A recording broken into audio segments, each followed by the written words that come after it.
OverDrive continues, brought to you by FanDuel, bringing you everything from the opening line to the final score. Bryan Hayes, Dog, Jeff O'Neill, Jamie Noodles McLennan, Mike Johnson coming up here in a moment. The Leafs are up in Muskoka for their annual Muskoka getaway, the team bonding in Muskoka routine. So we'll see what comes out of that, what kind of news possibly comes out of that. I would guess they keep everything behind closed doors, but players were, talking about that fondly. I don't think that's ever a bad idea. I'm sure every team in the league tries to do it, right? If you have a day or two, get away, try to escape town, escape the media. Just nice. Yeah, have a couple beers, a round of golf or two, and go have a good time. I loved it. That's exactly what you're doing. You're just going to have some downtime, play a round of golf. You're still practicing, you're still putting your work in, but you're just kind of away from everything a little bit. That's it. It's a good time. It's kind of a standard thing with the Leafs. Mm-hmm. Yeah, it's been an annual thing for quite some time. I remember going with a team, and it ended up being a circus. I think they had to cancel it for a couple of years. There was some bar fight, like all hell had broke. Like, honest to God, it was a circus. Like, that's all it takes to end that thing. It's like one little mishap, and you guys. What happens is guys golf, and then they go sit. It's 2:00 in the afternoon, and they continue on, and by dinner time, all hell's breaking loose, and it didn't go so well. Like, honestly, Noodles, there was a rule like around hockey where it's like stay out of like lobby bars. Yep. Hotel. I don't know why. It's just because I think maybe the coaches want to hang out and drink there. At one of our retreats, Pat Quinn came. We just ended up after golf, after dinner, hanging around in the lobby bar, just having drinks and stuff. And I was like, who cares? Like, everyone just basically said, who cares? And Pat Quinn came walking by, just gave us a head nod and a smile, and he did not care 1 second what we were up to. He loved it. Yeah, probably just happy you're all together, right? Exactly. Not like splintered off or whatever. Yeah, just wherever it's going to be. You'd rather that. At least it's under control. Like Noodle said, if you're in a small town NHL some team, honky tonk bar. Exactly. Locals are looking for it. Watch this. I'm going to pick a fight with this guy, and then all hell breaks loose. And the whole town is on notice. Like Muskoka's a big region. I don't know where they are in Muskoka, but local authorities are like, the Leafs are up here. It's something that people are keenly aware of, that the Leafs are in town, the Oilers are in town, the Flame, whoever it is. If you're an hour or two outside of your respective market in a smaller town, word is going to spread pretty quickly. And I'm sure the authorities are like, be prepared here, because if these guys end up going out, who knows what's going to happen. Well, nowadays, though, guys like Austin Matthews, guys like that, like superstar guys who make so much money, and there's idiots that want to take a run at them and make a comment here or there. You have security around you all the time. Like, people aren't getting to, the access won't be as free flowing as it was 30 years ago or whenever I was doing it 25 years ago. Right. It's just different, but I think these bonding trips are awesome. I think it's good to get away. You've worked hard through training camp. Guys are probably a little bit stiff and sore from, groins and hip flexors and all that. Take a day off, get away from everything, the media, the fans, all of that type of stuff, and just have a reset. Because you're a week away, right? What are we? 10 days away? Yeah, NHL starts a week tonight, I believe, and then I think it's Leafs Habs on Wednesday night. Yeah. And there is some news here. Patrik Laine will not require surgery on his left knee. He's expected to rehab, and it sounds as if it's going to be 2 to 3 months. So it's a sprained knee, and I guess they've dodged a significant bullet. I would guess they've taken some time here to let the swelling go down a little bit to try to get more of a read on it. But if it's a sprain and it's only 2 to 3 months, he could be back for the new year, and that's great news. I mean, that seems like a really significant bullet that's been dodged here, because there was some people speculating this guy could be done for the year. And listen, Reinbacher had surgeries out 5 to 6 months. If that's what it was going to be, then you're talking into March. That's why you got to be careful with the report. There was reports out yesterday. Both Laine and Reinbacher gone for very long amount. It's like, if you don't know, you can't blurt that stuff out, man. I know. Wow. I will say, though, 2 to 3 months is still a good chunk. This guy's playing at Christmas. It is. Like that, it is. It's but tough, you know what, Noodles, with the with what's available today, maybe that turns into something quicker. Like with the way you can get people working on your knees and your joints. Like McDavid, the unthinkable, no surgery. And Mark Lindsay got that guy playing hockey. So maybe this is just something that can be faster, and it's not that massive of a deal. That would be ideal. Yeah. Again, if you're the Habs, though, you need everything going for you. You know, the idea of him returning in, let's say, 2 months, if you're being positive, if they're already 7-8 points out of the playoffs, you know, that's going to stink. Yeah, rush. Exactly. No rush then it's like, what's the point of rushing this guy? Or you know, what's the value that he's going to bring to a team that ultimately isn't going anywhere, where they really needed Laine and everyone involved to hit the ground running if they want to surprise teams this year. Here's Mike Johnson, our TSN Hockey analyst, joining us here on the Maple Toyota Hotline. So there's the news. Laine sprained knee, out 2 to 3 months. How does this affect the way you project the Habs season going? Well, I mean, it's obviously good news given like the doom and gloom that was around the team after the game on Saturday. It seemed like, you know, people were really down that they lost this shiny new toy for the entire season. And I think Noodles makes a good point, though, 2 to 3 months. You know, that's into January or whatever it might be. So it's not like he's going to be back for the first half of the season in a year where they're trying to get everything up and running and need all the help they can get. As far as what I think it's going to do for Montreal, Hayes, I have them likely being last in the Atlantic Division again. Better, but still finishing last. And whether Laine was playing or Laine's not playing, I'm not going to change that position. Mm-hmm. You know, they were hoping to make strides in their power play. They're 0 for the preseason right now, and that was with Patrik Laine in the lineup. So, you know, that was one area they thought he might help. He's not going to be available. That will hurt. But, yeah, it doesn't change too much, other than I'm happy, I guess, for him that it's not worse, and it looks like he'll be able to get back, get playing, and sort of restart his career the way he was hoping to when he came to Montreal to begin with. Yeah, I'm with you in terms of that projection of where the Habs are at. I mean, yet we were just in Montreal. You were there on Saturday. Like there is a lot of buzz in that market, like, and in large part because of the market we're talking about. It's obviously a phenomenal hockey market. They love the team. They've had a couple of really tough years, and they want to turn things around. And you know, Laine was a big part of that. Where I think the rest of the hockey world was probably being more objective, thinking, you know, slow your roll here. Who knows what he's going to be? Who knows what he's going to bring? How well he's going to play? Yet in Montreal, it felt like it was 100% optimism that he'd rekindle his career, rekindle his passion for playing, and be a huge piece for them. And I know the fan base is really taking this harshly, but I agree with your assessment of where I think they're going to be. I don't get the impression Habs fans feel that way. Like they're hoping and praying that things are going to break their way this year. Eternally optimistic. Yes. Fan base is, you know, that's not abnormal, but you're right. Like as far as Laine goes, like there was a sentiment that he would get back and be exactly who he was his first year, challenging him or Austin Matthews, who's a better goal scorer, 40 goals in his sleep, like that kind of mentality about where his game was at. And it may get there eventually, but that's not where it is right now. So, you know, I think the Habs fans are optimistic because they see a whole bunch of like nice names now, prospects that are really good, Lane Hudson, whatever it might be, and Kirby Dach back, and Laine in, and the first line, Slavkovsky, and they start feeling like there are some building blocks that need to be added to all around. They got to, you know, probably get better around the periphery, but they feel like they have 4, 5, 6, 7 players that can be here and be good when they're good, and that's progress, I guess, but they're not there yet, and I don't think they're going to be there this year. Johnny, where are you at with the amount of preseason games? I know it's a constant, debate because guys have to play and get their cadence and get their reps in. But, you know, now you're seeing Drew Doughty injured, Patrik Laine. Like, it's almost to a point where, you know, teams are looking at it going, I just want to get to the regular season, not bubble wrap the guys, but at least have them playing meaningful games and not getting injured in nothing games by guys that, are not going to play in the league.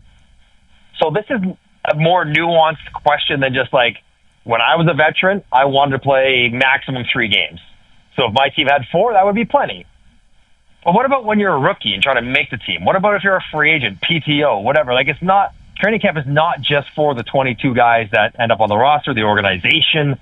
wants to see their young players play, see what kind of growth they get. They want to get them experience and an opportunity. And so all these different things, plus if I run a team, I love games where I collect 100% revenue and pay 0% expenses, right? When I'm going to pay the players, but the fans are still paying to come into my building and buy concessions and everything else. I love that for my bottom line. So do the veterans need 2 weeks and 6 or 7 games of training, of preseason games? Absolutely not. But I also understand why organizations and the league has it this way, because there's a lot of financial and development implications to doing it. Now, Noodles, this is my 4th preseason game I'm calling tonight. I'm in Montreal for Montreal, Ottawa. This is the first game where out of the 40 skaters, more than 22 of them would be regular NHLers. So we could talk about number of preseason games, but the teams are basically playing their starters at home, so there is 2 or 3, and they're playing a whole bunch of minor league guys on the road. So, yes, Drew Doughty got hurt, and yes, Laine got hurt, but, he could have had that happen against any defender, not just a guy who happened to be an American League player. So they sort of worked their way around it. But as a veteran, 2 or 3 games. But I don't know. The teams and the other players who are trying to make the team needed a bit more than that. Johnny, William Nylander is apparently taking some reps at right wing. What is going on, though? I thought they were going to The only question the only question I have, Johnny, is whose assessment of him playing center put him at right wing? Mm-hmm. His own, the coach, or the GM? I gotta believe it's the coach, because I think Willie would be like, "Yeah, I'll figure it out. I might not be there yet, but fine." But didn't we have this conversation like the first day of camp that it would take some time, and we had, probably the first month of the season, like 10 regular season games plus preseason games plus time in practice to get a sense of positioning and space and timing so that it's instinctive. And it lasted again. It was like last year. It lasted 2 games, one of which he didn't play because he got shoved in the back of Christian Dvorak's skate. I don't know. It seems either Craig Berube really didn't like what he saw, didn't like the potential there, or they just think he's just much better on the wing than he is at center, because Max Domi's taken some reps in there, and Max had a good year, but he's probably better suited to be an offensive winger than he is to be a centerman as well. So a lot like Fraser Minton last year, the same reason they tried Nylander last year, because they know they are one centerman short. And if he's not going to play there this year, the same issue. They're going to be one centerman short from an ideal top 9. I honestly think, Johnny, that a player of, you would think of a player of that kind of hockey smarts, you wouldn't need an adjustment period. I'm sorry. It would just be I'm playing center now. Johnny, he's a bit unique, though, isn't he? The way he plays and the routes he takes. Yes, he's elite, and yes, he's very, very smart.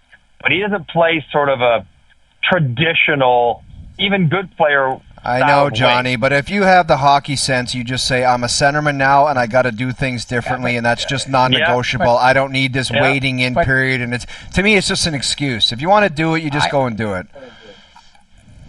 Yeah, but I listen, taking face-offs takes some time. Playing in your own end, I get you're saying, and it's. I think the conversation for Willie almost becomes not more, can he do it? How badly does he want to do it? Because I think what you're trying to say is, if he wanted it, to make the NHL, he would be better, quicker than he has shown himself willing to be right now. But, we were trying to think, of a quality winger that can, slide in the middle and play center. Lots of centermen can go play the wing. We know that that's easy to do, Leon Draisaitl or whoever. But a quality winger who goes in the center and is good. And the only guy I sort of came up with was Mikko Rantanen. Sometimes in Colorado, he plays center. When they have injuries, he can go play center for 20 games, and he's pretty good at it. But there's not a lot of examples of guys who go from the wing to the middle with great success. But,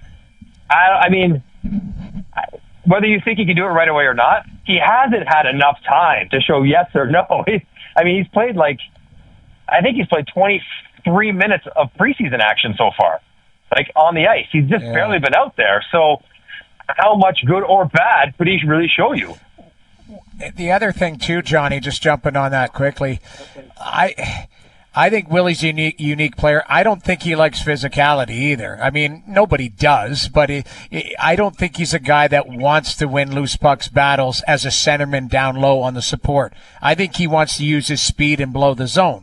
Like, that's what makes him special as a player, is identifying, especially if he can get a good pass, using his speed, attacking the far blue line. As a centerman, he would almost have to change some of the way that he approaches. A lot of times, centermen, you're the last guy out of the zone with the D supporting. Oh, you were talking about the other day. Like, it's a different responsibility. He can do it, but I think that takes away some of the strength of his game and using his speed, whereas a centerman, sometimes you have to slow down and mirror the play, be supportive, and you have to go and win loose puck battles and absorb contact where, again, nobody likes to get hit. And, Ranton can handle that because he's a big moose, but I don't know if that would be suited for Willie in a 80-game season. He could probably do it on a shorter term, but that's probably something that was brought into the thought process, at least, wouldn't it be?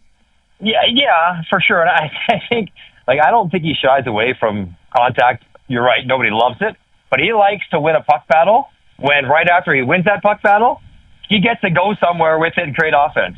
But when you play center, you might grind away and hack and whack and battle, get the puck. Well, now you're tired, your back's against the boards, and you just got to pass it to somewhere, and you're not part of any offense that is immediately going to ensue because of that previous puck battle win. And you're right, that is a different sort of mindset. Again, you're getting paid $11.5 million. He's obviously talented enough. He's certainly strong enough. He played center growing up. We're baking in excuses out of tendencies and of habits and of previous success he's had. And I just think, he does need time to break some of those habits to get used to what a game feels like. But I still believe if he really, really wanted to do it, he would be more than adequate at it. Maybe not in 2 games, but in 2 weeks, 3 weeks, he's good enough to be fine at it.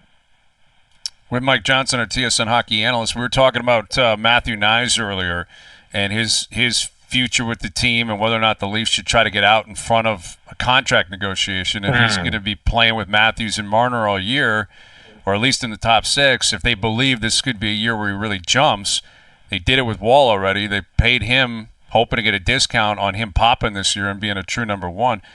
Would you advise the Leafs to do the same with Matthew Knies? It always depends on the number, Hayes, but I would be willing to have that conversation. But I would just say this. I think we all like Matthew Knies a lot for the kind of player he is, the size, the strength. You see the physical skill set that he has.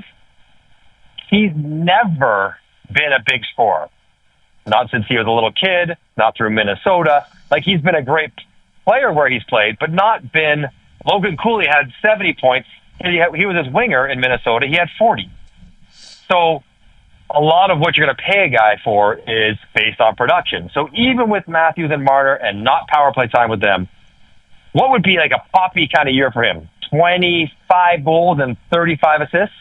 I think if he got on a heater, he might rip home 30. But don't you agree, Johnny? The guy that's not a massive point producer in college, he's scary because all of a sudden he pops and it's oh, God, this guy's a monster. That's a scary animal, the guy that just becomes the point producer.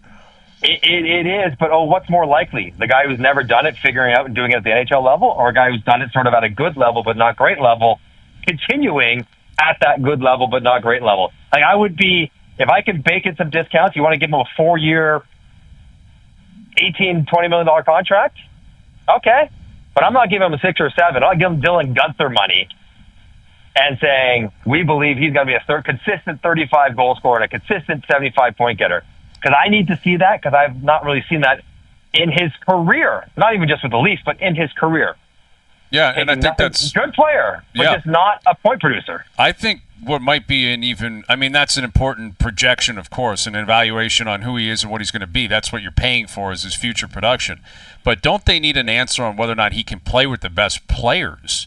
Because that's important as well. If the big guys, right. If we're taking Matthews, for example, they're both from Arizona. I get the impression they're pretty close. There's been a lot of turnover there, from Hyman to Bunting to Bertuzzi. Now it's Knies. Like, I wouldn't be shocked if Matthews said, give me someone that I can work with here. Like, especially if Marner's not a part of this team in the future. And we don't know what's going to happen there.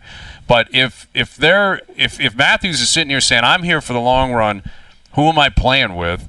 Or I want to play with Knies because I think I can feed off the size, the physicality. I think he's smart enough to keep up with me. That's got to be a part of it. I think that's where you start. If we're paying you and you were committed to you long term, it can't be as a third or fourth line guy. You got to prove you can play with top 6 players. Well, you're never going to get the kind of contract. Like, if he wants, let's just say it's $4.5 million for 4 or 5 years. You're not getting that. You're not earning that playing on the third line. Right, exactly. Right? You would never get the kind of minutes or points or importance. So, yes, he's got to show he can play up there. That I'm less concerned about. I would feel more confident to say, yeah, he will fit in there. He'll retrieve pucks. He'll knock bodies. He'll get to the front of the net. He'll facilitate enough with those guys that they won't feel like their offense is getting stunted. But I just don't know if he's going to cash as much as, it might feel like Zach Hyman. Like, what did Zach Hyman do in Toronto? 22 goals? 24 goals? Whatever that ended up being. That kind of production, which, again, is valuable. And if you can get the guy that can play with those players for 3 or 4 or 5, whatever it might be. But I'm not jumping through hoops to try to get this contract. We can talk about this as the year goes on, as we see what we're going to see. I just don't see this one getting away from them with his production, even when he plays with Matthews and Marner. Well, and Brian brings up a good point. I just think, I'm with you, Johnny. I think you can have this as a work in progress. And what I mean by that is if that ends up being a top line, where it is Matthews, Marner, and Knies is a staple there, where they need him there, because that left side has been interchangeable. Bunting, for all he was good, remember Bunting, it was like third and fourth line. He could either play there or he couldn't play with the team. McMahon might get a peek in there. Max Domi had a nice little run there. Yeah, I think there's been other guys. So I would be careful to pay the guy if he has a 10-game run with that top line. And what if it just doesn't fit? Matthews and Marner can make anybody look good. And I'm not saying that Knies isn't good, but if you want to have that consistency. You want if that's the guy that's going to be there, but I'm not convinced 100% that he's just the top 6 left winger. He has to show that he can do that again. I agree with you, but this is the whole thing about the salary cap. Is once he's proven he is, you got to pay him like that, and that's the point of doing it now. Maybe you can get him on a third line. You can get him for a third line price, and he's going to play like a first line player. That's how you win. That's how you win in the salary cap world. Yes, but you got 3 more years to figure that out, right? Because you can take it to arbitration. Sure. And you can take yourself to arbitration. Like, you don't have to decide it right now. Yep. There is, of course, he scores 33 and gets 80 points. You're like, shoot, that $4.5 million guy is now $6.5 million. Darn it! Like that, we're in trouble here. But I just don't know. And the fact, I think Noodle just made the case for why you don't jump the gun on this, because they've had 4 guys do it, and they've all been relatively good, and certainly haven't hurt Matthews' production or Marner's production, as they've both been amongst the league leaders playing with all those different players. So, Matthew Knies may be the best of the bunch, and they may want him long term, and he could be really important, especially if Marner is not around long term.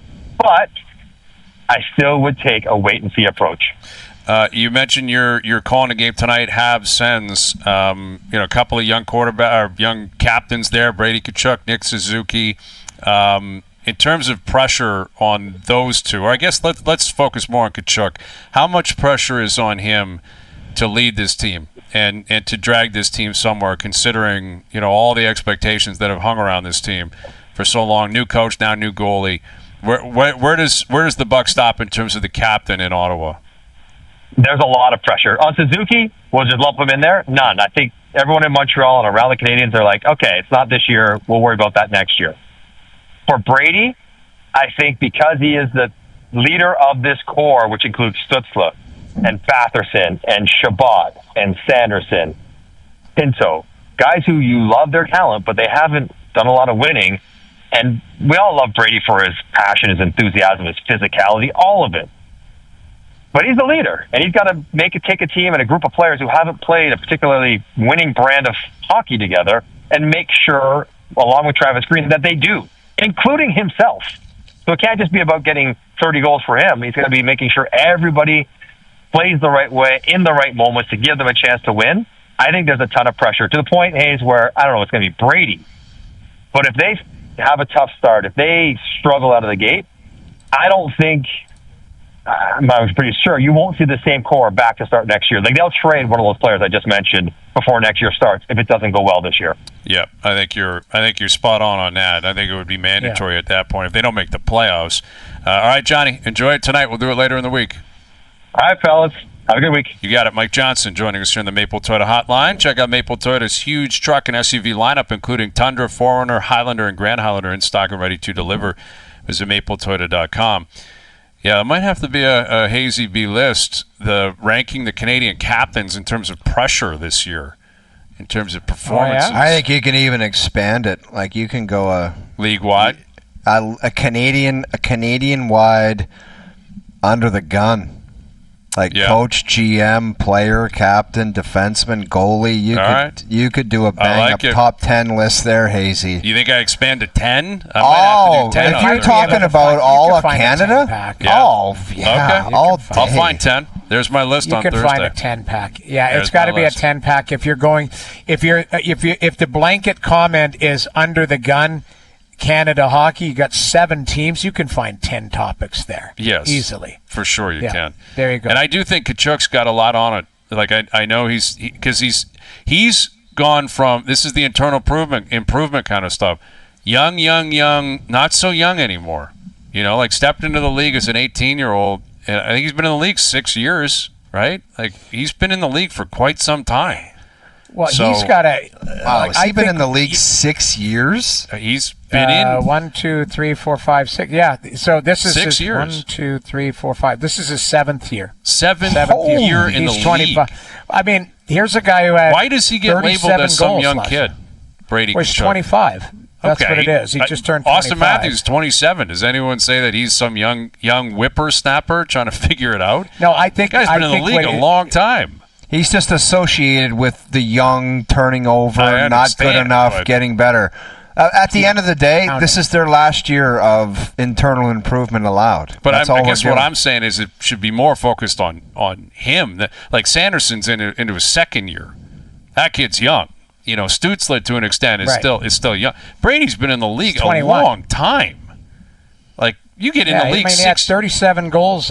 I'm not saying he's not a good player. Points. That's not what I'm talking about. I'm not talking about evaluating him as a player. I'm saying, I guess I'm exposing my own kind of surprise on the fly here, is that I have latched him in with he's just a kid trying to figure. He's not a kid. He's been in the league a long time. Like, you're 25 going into year 7. You're not some kid figuring things out. Well, the point is, he just doesn't have enough guys that have been around long enough. Yeah, I get it. I love him as a player. I'm not saying I don't love him as a player. I guess I'm saying I think the evaluation of him independently should be separate from the just young kids getting through the rebuild, because he's been there a long time. He's not some young kid.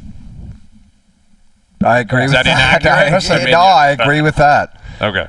All right. Yeah. In the evaluation of Brady Tkachuk, though, I don't ever think you're going to say, I don't think he's gay. Like, that guy, if he's one guy that you never really have to talk about what he's doing out there. He always seems to be intense. He gives it everything. He scores goals. Mm-hmm. I think when you're assessing Brady Tkachuk's play, you don't even ever have to go to how many years he's been in the league. He's always good, is he not? Yeah, it's been good. It's just, I think what Brian's saying is, I think more it's the group around him. You got to get going. Like, remember we were talking at the start of the show. It's like there's no internal, you can't use that internal improvement. Internal improvement. You've got to go.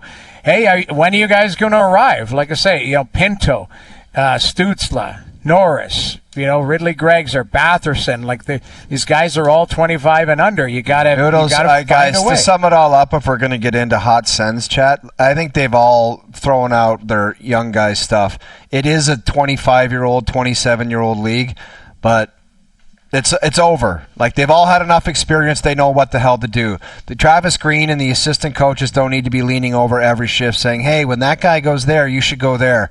That's it with that garbage. You got to play like grown-ass men, and that's what they need to do, and they can do it. And I'm sure Brady Tkachuk is more frustrated than everyone That, again, Right. he's played 6 years and has never played a playoff game, has never sniffed the playoffs.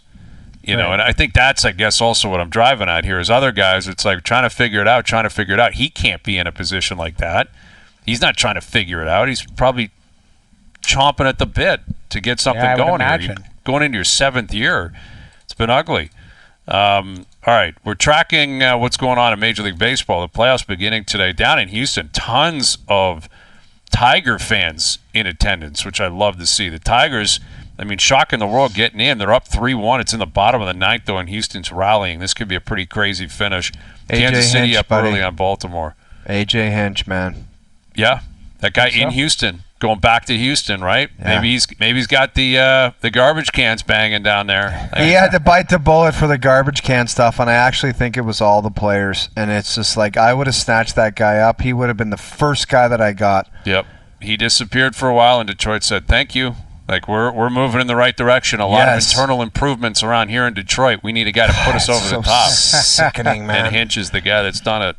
All right, OverDrive continues. TSN 1050 and on the TSN app. All right, Stevie Johnson coming up in about a half an hour on 4 weeks through the NFL, where he's at with his Buffalo Bills. Some news today. Von Miller's been suspended 4 games for a personal conduct violation. So that's obviously going to be a hit to the Bills. And, you know, Von Miller been injured really since he arrived, but he's been healthy this year. So we'll get into that more with Stevie in about a half an hour. Mark has tweeted in the analytics on those fruit snacks, the Welch's fruit snacks, where you said you took down a full box in one sitting. Yeah, there's probably, I would guess there's 60 to 80 little bags in there. Yeah. So these are the analytics of what you consumed at one point. There are 60 pouches, 70 calories per. That's 4,200 calories. And 10 grams of sugar per pouch, which his math equals 1.3 pounds of sugar.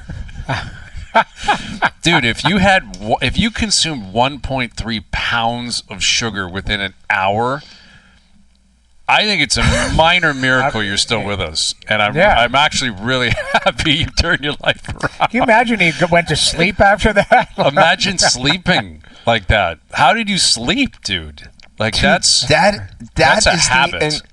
That is the incredible thing. When I got on the sour key routine, I stuffed I knew the number 20 to 23 extra large sour keys in a Ziploc bag, and I lied in my bed and I picked them out one by one, and I buried all 23 watching sports, and I just would close my eyes and sleep like nothing happened.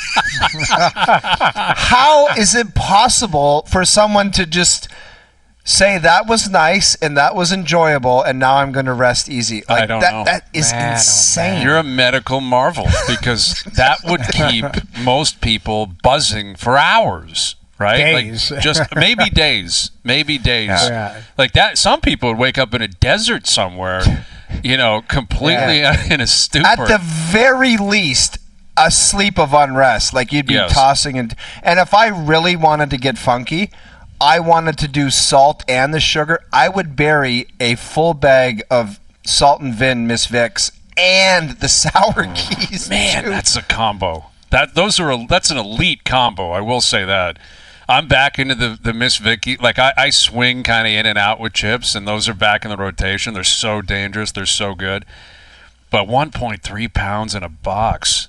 That's a clog night, a man. But toilet. listen, that's a part of the past, and Dude, that's the beauty of it. That's not a part of the way we're operating anymore. Dude, I'll never forget the feed that I strapped on my last day before I went to the trainer. It was a Sunday. Started McDee's, 2 double sausage and egg McMuffins, and hash brown and pancakes in the morning. And I asked for the extra sausages.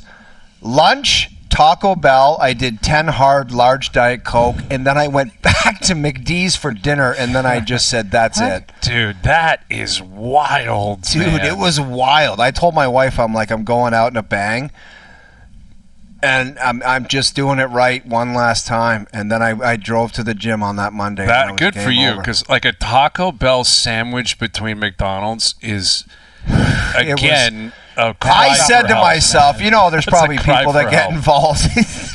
A crime scene. It's a cry for help. It's a crime scene.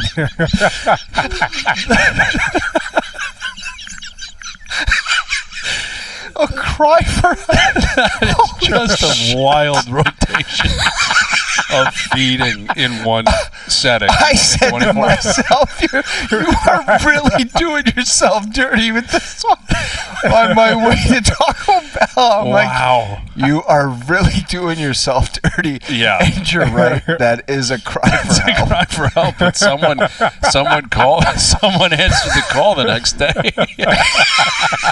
Your life coach said, "Come on in, pal. We're putting that behind you. And you look great. You feel great. You're wearing mediums, quarter zips in Montreal. Yeah. It's an incredible it's all transformation. good. It's all good stuff. Yeah, it's all good stuff. But if anybody's getting engaged and involved with stuff like that, like you got to just cut that crap. Listen, man. I'm not speaking as if I wasn't living in that world. I was in that world. But if people think you got to start doing some triathlons or anything, you don't. No. You just stop with that crap. You have to eat better. It's all about eating. Yes. Like it really ultimately is all about eating. All right, Stevie Johnson coming up here. Again, we're tracking what's going on in Major League Baseball.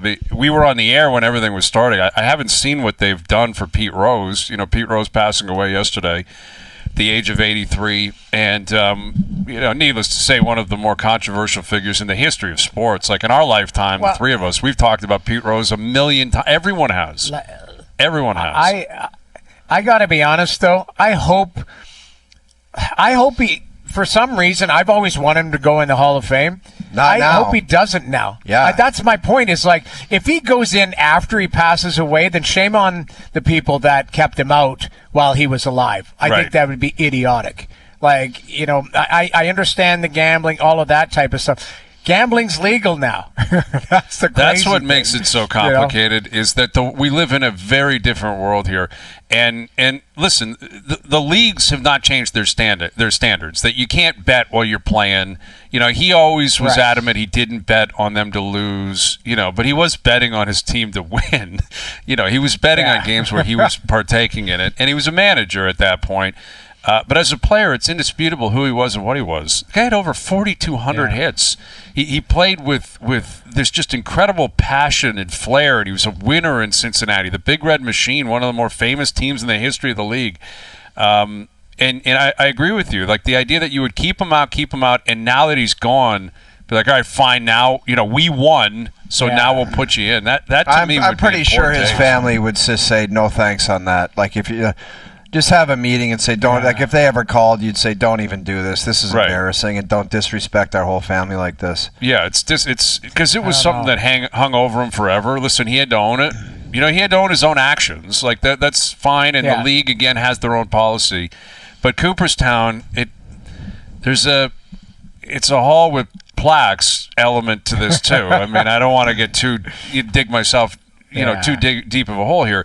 But it's a museum. It's celebrating the guys who actually played, the people that played. And Pete, you can't take away Pete Rose playing the game the way he played. Like you can't change that.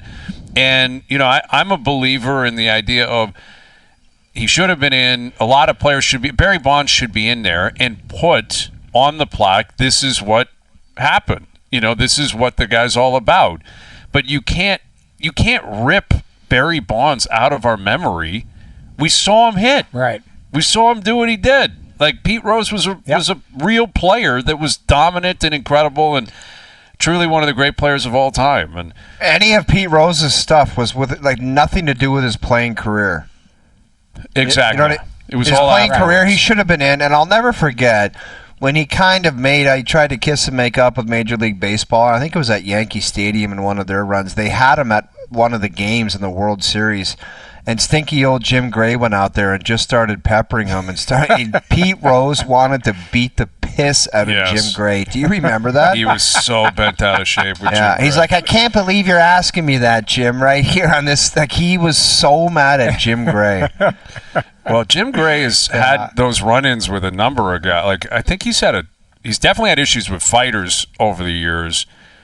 Which is dangerous, man. Like to be a journalist in a ring after a boxing match and grilling some guy. Like, you're asking – that actually takes a lot of courage. You know, it doesn't necessarily to ask Pete Rose, and there is some sensitivity to it. Like, is it necessary in this setting? And we live in this world. You know, like, is it necessary here, now? Is this the right time, the right setting, all that kind of stuff? But to be a journalist and walk into a boxing ring after a fight and grill someone on something when that guy is in is so cross-eyed with blood pouring out of his face, running with adrenaline and maybe lost the fight or something, like, man, that takes some stones. Step in there and do that. But I'm curious to see how baseball handles this, how they celebrate Pete Rose, if they celebrate him. You know, and listen, he was an unbelievable ball player, very complicated life, but he passed away yesterday. Dikembe Mutombo passing away yesterday, who was, you know, a giant of the game, literally and figuratively, and you know, a true representative of African sport and bringing what he brought to the NBA, and he was a great player as well. He was only 58 years old. Yeah, he was, and like there's certain like signature moves in pro sports that some of the great players have. Like his finger wave is truly one of the great signature plays ever, man. Like when you finger wave after a block playing pickup basketball, everyone knows who you're paying homage to, and it's Mutombo. So definitely a tough day in the sports world yesterday. Stevie Johnson coming up, and we'll head down to Boston, get you an update on what's going on there with the Bruins and how the rest of the division, including Leaf fans, should be feeling about this Swayman scenario.